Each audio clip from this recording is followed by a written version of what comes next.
عمرے کے سفر میں اگر کسی شخص کا صفا مروہ غلط جگہ میں لگ جائے اور احرام کھول دے، بعد میں پتہ چلے کہ صفا مروہ غلط جگہ کیا ہے تو کیا حکم ہے؟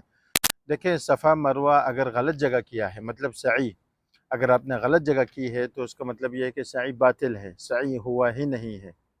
جب سعی نہیں ہوئی ہے تو اس کا مطلب یہ ہے کہ ایک ناقص ہے، عمرے میں ایک چیز ناقص ہے، کم ہے۔ 4 چیزیں عمرے میں ہونی چاہیے: احرام کا باندھنا، طواف کرنا، سعی کرنا، حلق کرنا۔ ان 4 چیزوں میں سے کوئی بھی چیز اگر آپ سے چھوٹ جاتی ہے تو سیدھا سیدھا بلا شک آپ پہ ایک دم ہے، اس میں کوئی شک نہیں ہے، آپ کو ایک دم دینا ہوگا، ٹھیک ہے۔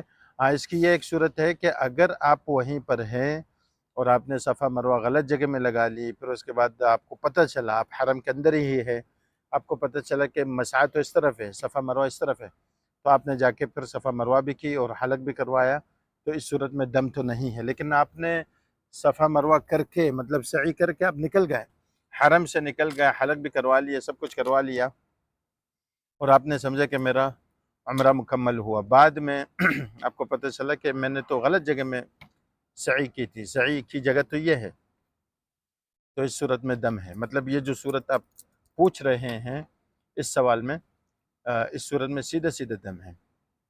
اللہ اعلم۔